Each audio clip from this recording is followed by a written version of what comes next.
It's the Open Bedroom Doors Show.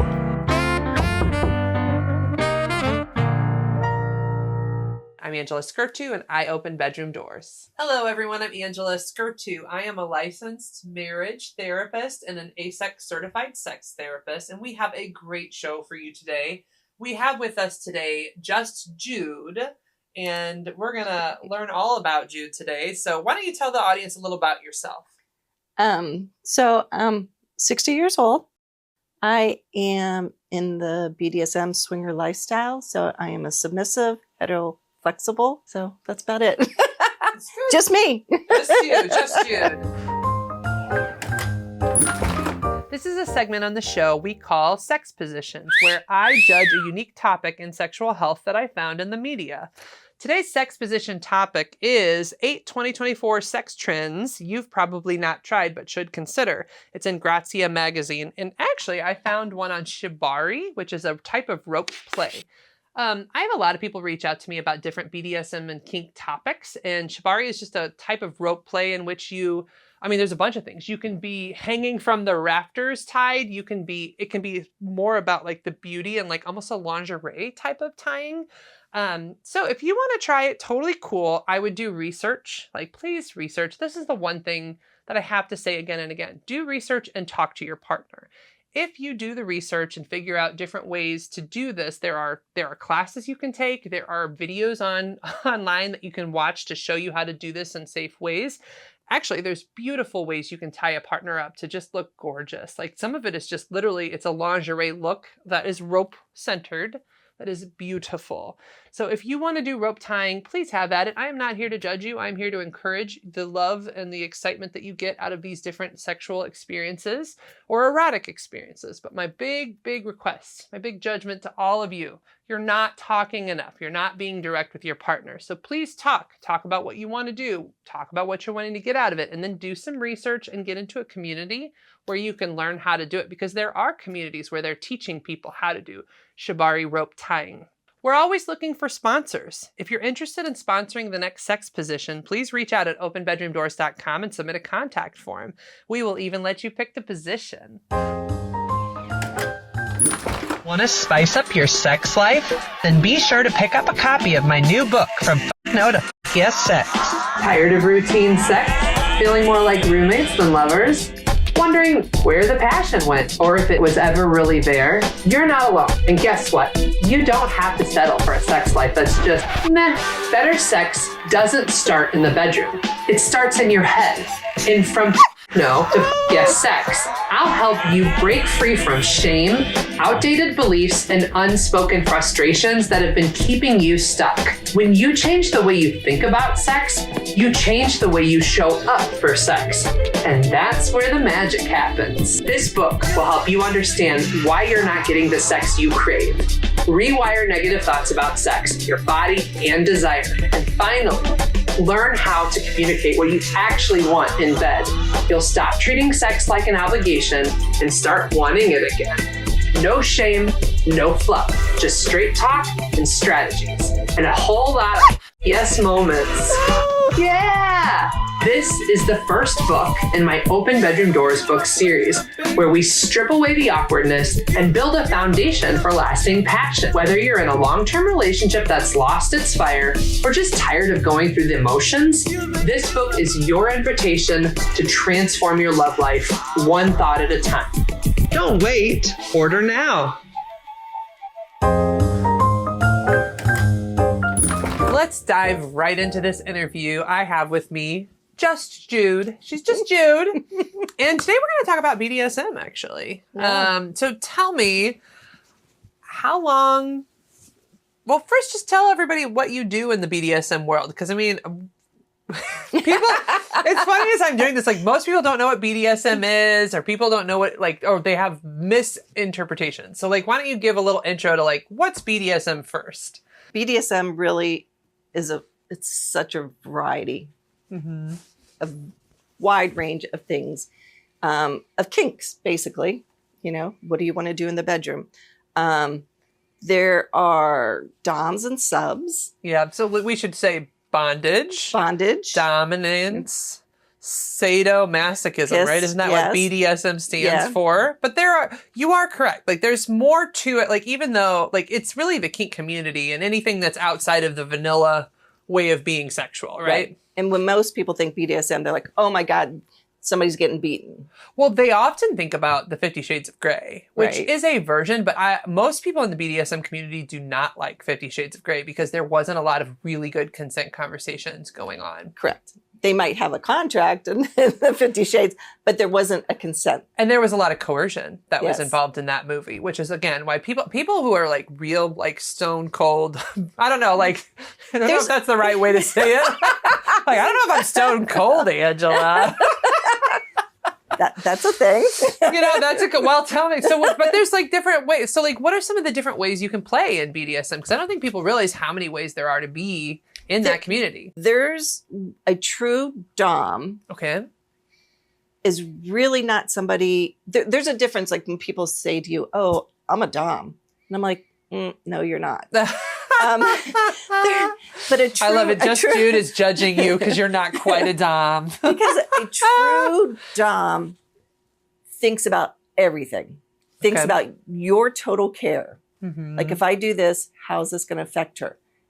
They're looking at the sensual side. They're looking at how you can come out of your shell a little bit more. Mm-hmm. They might control something, but it's a control to help you come out of your shell and enjoy something a little bit. There's always a consent. There's always a conversation. And even afterwards, there's an aftercare that they'll do. And they're like making sure that you're okay and talk about what just happened. Like, were you okay with this? Are you okay with that? Or even cleaning up. Like there's a sensual side. There's so many different levels. It's not just flogging somebody, being a masochist and sadist. Yes, there are those. And everything kind of mixes in. So that's why those conversations of what you're comfortable with, there's checklists you can even do. And there's, I can't remember the one website, but you can kind of answer all these 100 questions and it kind of puts you into what you like, what you enjoy. Yeah, there's different apps and things out there. And so like as the sex therapist, I'll give you guys like I feel like there's levels and layers that you can even be involved. So like when you're talking about a true Dom, you're talking about somebody who's spent a lot of time looking into like creating scenes. There's deep conversations behind the scenes about like what's okay, what's not okay. Actually, I learned this from the BDSM community. There's this whole conversation before of limits and interests. What are your limits? And limits are the boundaries that are not okay, that like you're not allowed to cross. But even in limits, there can be layers to that. There's a hard limit. There's a soft limit. Yep. So she's already on it. She's like, Angela, let me get in because I'm in the community. So there are those limits, and there are websites out there that kind of like a membership that people can talk to. They can enjoy different events that might be going on. A lot of times we call them munches, which are just meet and greets. You're just going to a public place just to meet people. At a layer below, there's something I like to call BDSM light and kink light, which is when people are dabblers, where they like these little ideas. I still would really like you guys to have consenting conversations about these things if you're dabbling. But like, I think even vanilla couples sometimes dabble with like tying each other up or even a little bit of light impact play or heavy impact play. But like pulling hair, pull your hair, exactly, hair pulling, right? Like, yeah, there's like, some, ooh. there's a little. I know it's sexy. I showed you one that was really good, by the way. It's really sexy, really, really sexy. The one thing that I think is so important is that people need to have these consent conversations, and I think people struggle with it. What are your thoughts about that? People do struggle with it, and I think people that are newer into the communities don't realize. And they're not being taught like, hey, there's a huge thing about respect, a huge thing about consent. And people tend to lose that in transition, they're transitioning, whatever. But when they become new into the community, they're like, ooh, I want to try these things. They don't realize there's got to be a respect and consent. What are the things, so I think you're also a little bit talking about vetting and the process of like being respected in the community. So I'm curious, like what kinds of things, if you're a new person who wants to try BDSM in one of these communities, what would be some things like pointers to help somebody build that respect in that community, or respect a partner, for example? What are your thoughts on that? I think the biggest things, like even the munches, the meets and greets, going and just talking to other people, getting some feedback. Certain websites, there's classes. There's classes about how to be dominant. There's even support groups for doms and subs and masochists and sadists, and there's things out there for you to reach out to get educated. And it's, to me, what's so important is taking that time. If this really is something that you're interested in, take the time to learn. What are good places to go? For websites? Or? Yeah, like what are good websites for people to look at that you think are like, you know what, I actually like this website? So FetLife is probably one of the biggest one, fetlife.com, where you can become a member. You do get vetted. Everybody has a profile. Okay. So you can talk to people through there, but they show different events, different classes, different groups you can belong to. And there are even like some support groups. So there's many facets of it. And I mean, and BDSM isn't just about, how we said, flogging somebody and beating somebody. If a couple really wants to learn, it's taking that time. So, with choking, it's putting, it's practicing, putting the pressure. What does somebody feel comfortable with?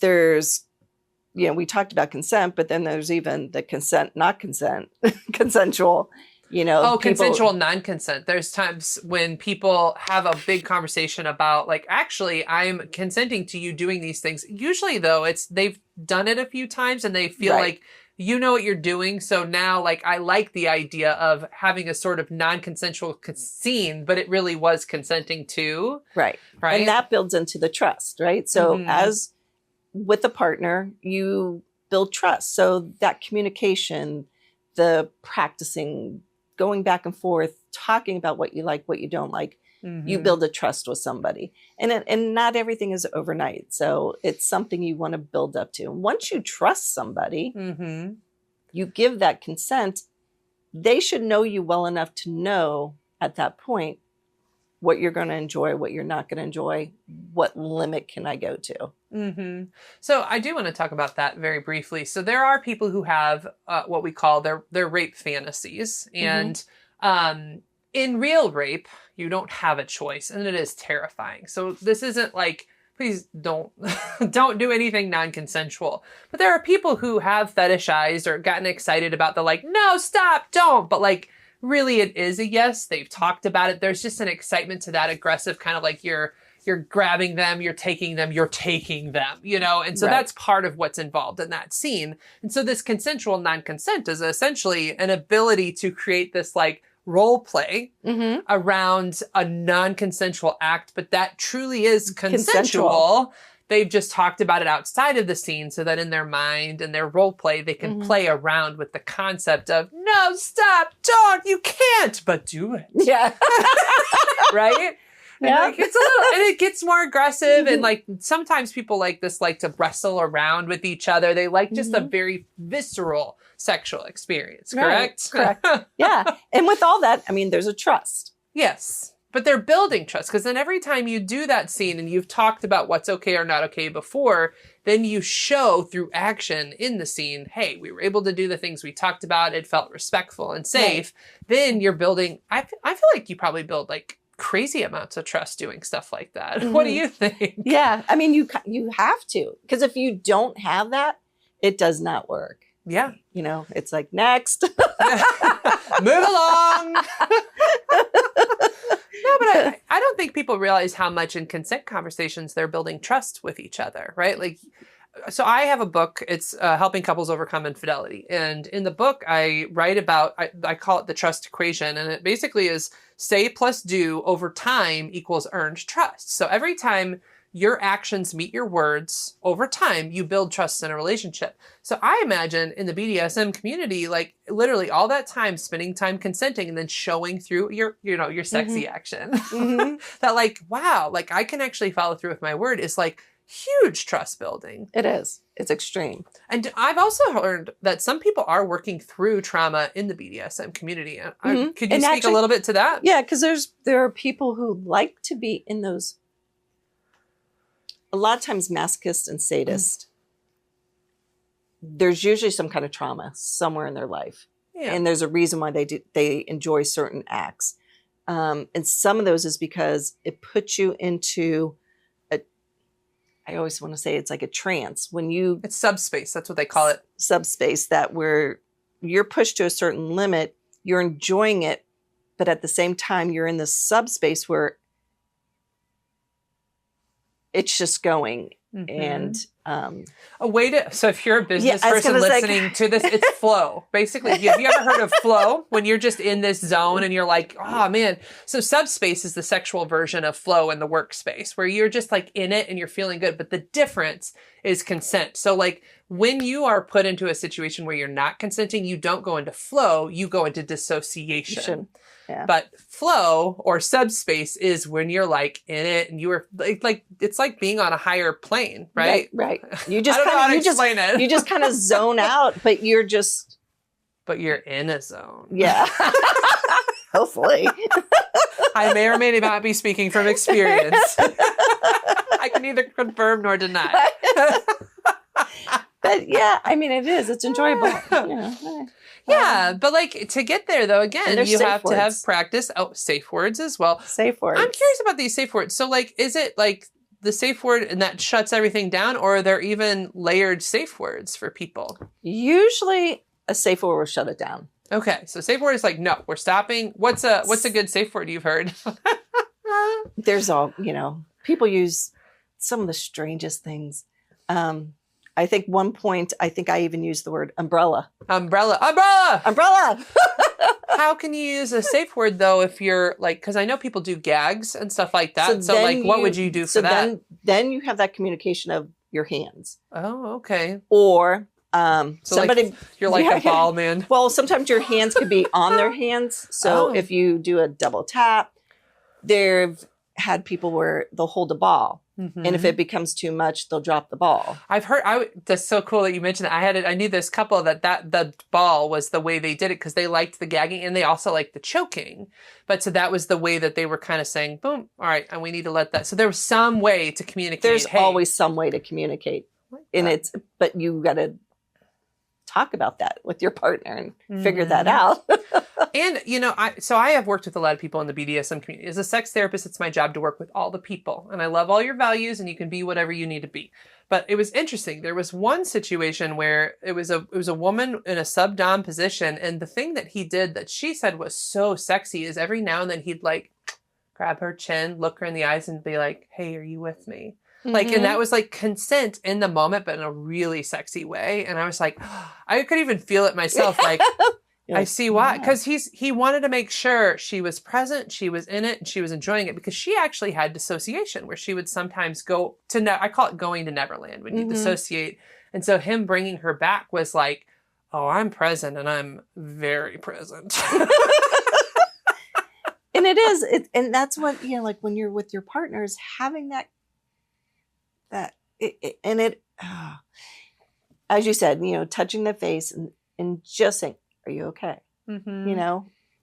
There's certain things that you can do along the way that it makes a huge impact. Not that kind of impact, but not this impact. This impact. But no, it's true. Like, so I did get to see a scene of like the ropes, shibari, is it shibari ropes in person. They did it with clothes on because it was like in a public space. But I'm always watching those interactions, and I saw the person tying kept like checking in, and they like did face-to-face talking. So the person being tied up was clearly like enamored, but even in that space, they were like, hey, are we okay? You doing all right? And so I thought it was really cool to watch like that interaction and them showing consent in the experience.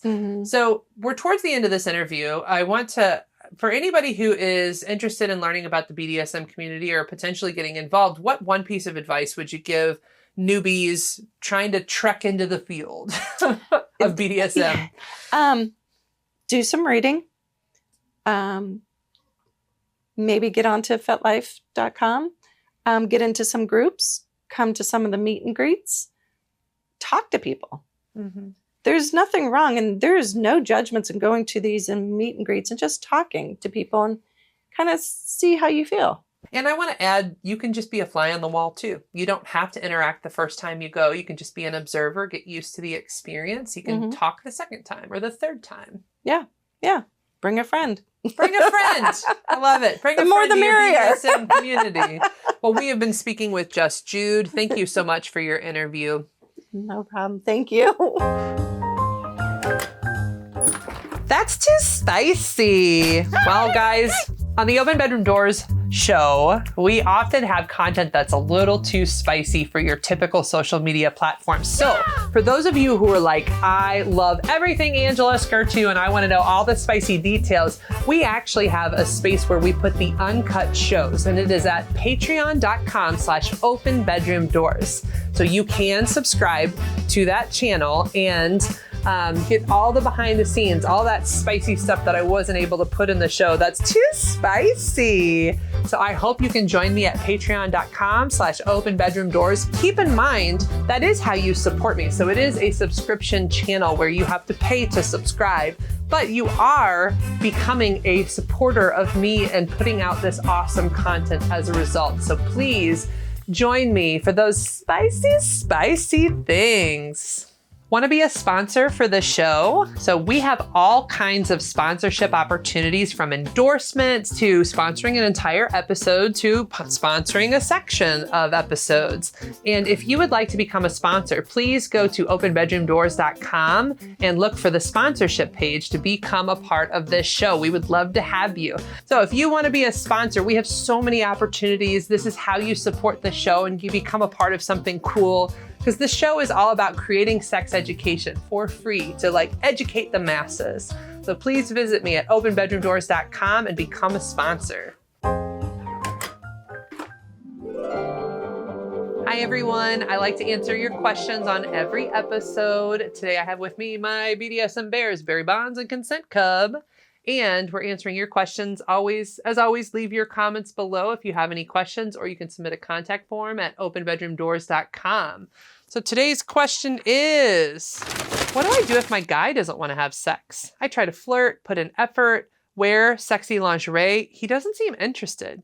He's a really great guy and he isn't going anywhere. He just doesn't seem to want sex. What's going on? This can happen in many ways. Actually, one of the most common couples I have is where it's the woman who has a higher desire and her partner just doesn't want to have sex and she doesn't know why or what to do and how to fix it. It's funny. It's the same conversation I have with my guys in this situation. You need to have a realistic, honest conversation and tell them, hey, I'm struggling with our sex life. I want more and I don't see this happening. What do we need to do to make this happen? Is there anything you need from me? And you basically just bring it up. And yeah, initially it's going to be uncomfortable and awkward and they're not going to like it. But over time, if they react really intensely or poorly, then tell them, okay, hey, we don't have to talk about this right now, but can we set aside some time to talk about it in a week or two so that I know that we're addressing this, because this is an important part of my life and I want an intimate sex life. Then you wait for another week or two, you bring it up, you keep telling them that's important to you, and then you see how they respond. Now, if you have a partner who's loving and cares about you, they're going to talk to you and they're going to figure it out with you. If you have a partner who attacks you, puts you down, abuses you, I get that a lot in my work. So at that point, you have to decide, is this a relationship that's healthy for me? And do I want to stick this out, or is there a better option for me? I know this is hard because I mean, we're taught that we're supposed to stay in marriages forever. That's what we're all taught. But the reality is there are marriages that are abusive. There are marriages that are unhealthy. And if you have somebody who is just aggressively attacking you because you're just wanting a basic need met, then at some point we got to talk about that and address what are the other options. I own St. Louis Marriage Therapy. You can find me at www.openbedroomdoors.com. I'm Angela Skirtu, and please actually submit a contact form if you'd like to get on my email list. I'm Angela Skirtu, and I open bedroom doors. Good night, and have a sexy tomorrow.